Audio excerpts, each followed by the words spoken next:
Let's break it down. Lots to cover. CTV News political commentator, former leader of the New Democrats, Tom Mulcair, joining us from Quebec. Good to see you, Tom.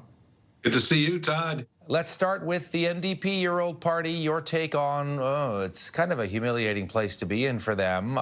What's the best you think they can hope for now, Tom?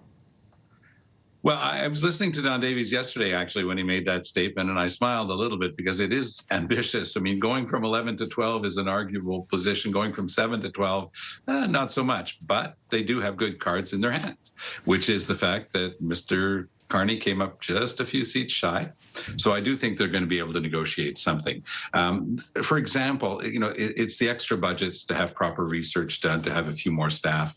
It's the ability to take part directly or indirectly, have some say in the decisions of Parliament, because there is a board that takes care of questions of internal economy, internal management of the House. And once you're an official party, you're at that table. Otherwise, you're not. So these are the types of things that are inside baseball, but they actually matter when when your party is in the state that the NDP is in right now.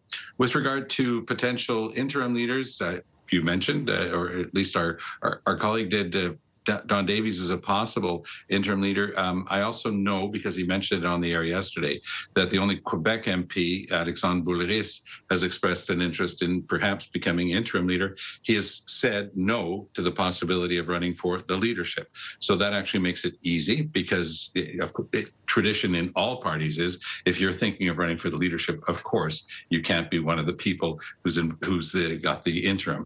So I think that Poilievre might have the inside tracks merely because he's fluently bilingual, and if the party wants to be able to continue to work in all of Canada, then they have to have a leader, even an interim leader, who can speak both languages. A couple of the NDP was down to a much smaller cohort, but for example, Nikki Ashton, who had a riding in northern Manitoba, was absolutely fluent in French. Peter Julian from British Columbia, fluent in French. Both are gone. So there's really not much left. And I think that does indeed give Alexandre, especially since he's been incredibly clear he's not running for leadership, might give him the inside track. All right, let's move on to the Conservatives. There again, there are questions. Pierre Poilievre lost his seat. They did increase their seat count. We heard from the progressive Conservative premiers of both Ontario and Nova Scotia today, Doug Ford, Tim Houston, both with criticism, either overt or covert, kind of about the way the candidates, the campaign was run. And, Tim Houston said they pushed people away instead of bringing people in, that he has no relationship, zero, with Pierre Poilievre. What's your takeaway there? That was incredibly interesting, Todd. It was not exactly a ringing endorsement of Poilievre's leadership or his style. And they worked hard to put forward a different Pierre Poilievre during the campaign. In my view, they succeeded in a fair bit. In other words, he was able to connect more with cohorts of people that have never been there for them before. I mean, look at what they pulled off in southwestern Ontario. Look at places like Windsor, where a long time, 23-year NDP MP Brian Massey, was said, thanks a lot, you're gone. And the Conservatives just put up a blue wall around that whole section. That is one of the most industrialized parts of all of Canada. And those workers, their union said NDP, and the workers said Conservative. So I think that that's a feat that should be regarded as an incredible accomplishment by Poilievre, and he deserves credit for it. I don't think anybody saw that coming. At the same time, these questions are going to continue to nag. Is he the type of person who will ever be able to build a coalition? Even within the Conservative movement, not the party, the Conservative movement, to use Tim Houston's phrase, there are many shades of blue, and Mr. Poilievre doesn't tolerate other shades of blue. He doesn't tolerate any views other than his own. That's the way he works.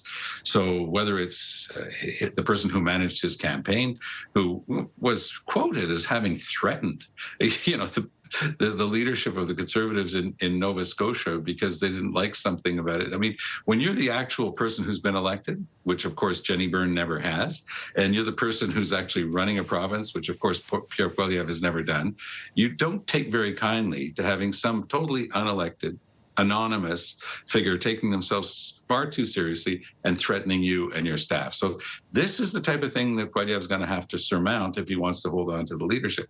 By the way, my gut feeling is he's going to win this battle. He's going to be able to hold on. He's not Andrew Scheer. He's not Aaron O'Toole. he did accomplish a level of support across the country for the Conservatives that has not been seen since Brian Mulroney, and people know that. But do they want him to be the one to try to get this thing to the finish line? That's far from clear. Just quickly before we go, we got a comment from President Trump today about Mark Carney, and I know you were following that as well. And the president said, you know, Carney wants to make a deal. He's going to be coming to Washington. The president kind of weighing in on Canadian politics. Always interesting to hear that, of course, saying how close it was in the popular vote and whatnot. What's the best case scenario here for Carney, Mark, in that Tom, rather, in that kind of meeting going in with Donald Trump?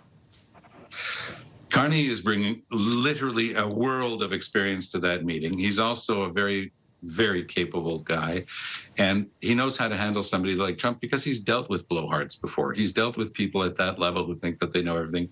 He's going to learn how to do the politics on the Hill, but he already knows what to do with Trump. Trump has painted himself into a corner, and the last thing that Carney wants to do, because he knows how to handle this, is to try to force Trump's hand. As long as Trump can say, this is the best deal we've ever had, even if it's the same deal, then Trump gets to walk away, blow his horn, and say he's incredible, which he always does. So we saw it the last time. Trump said that the North American Free Trade Agreement, NAFTA, was the worst deal in the history of the United States. He renegotiated it. Todd, sit down with that and with the Canada-US-Mexico deal. The Canada-US-Mexico deal got rid of something called investor state provisions, which is what the left had always been pleading for, to get rid of that guarantee. It was taken out. I don't even think Trump understood it or understood what was being done. The New Deal, he proclaimed, was the best deal ever, but it was almost the exact same deal as the previous one. And he ignored both of them. Under the first one, he was imposing illegal tariffs on Canadian softwood lumber. Under the second one, under the guise of an emergency due to fentanyl, which was pure malarkey, he said, oh, now I'm going to be imposing tariffs on everything. What's the point of dealing with Trump? Because he wants to renegotiate again. Fine. But what's the point of dealing with the guy if he can come up with a made-up excuse and simply ignore something that he didn't just write, that he signed and had a ceremony signing? So this is what Carney is going to be bringing all his expertise and experience into. He's not going to try to humiliate Trump. He knows he's got a safe face for Trump, but he also knows that there are enough smart people around Trump who told him, boss, this thing isn't working. We're destroying the auto industry. We're hurting American jobs, and we're costing a lot more to American consumers. Yesterday, he was attacking Jeff Bezos so that Amazon would not reveal to Americans how much was being added to the price of everything because of Donald Trump. Well, he can force the hand of another billionaire, but he can't force information. And he can't stop Americans from understanding that the inflation that they're about to go through is caused 100% by the idiocy of Donald Trump. So I think Mark Carney will have no trouble whatsoever dealing with Trump and handling this and getting a new deal. And he will play to Trump's ego intelligently, because he's a very intelligent guy. It is not something we would say readily about Donald Trump. Tom Mulcair, CTV News political commentator and former leader of the New Democrats. Good to see you, my friend.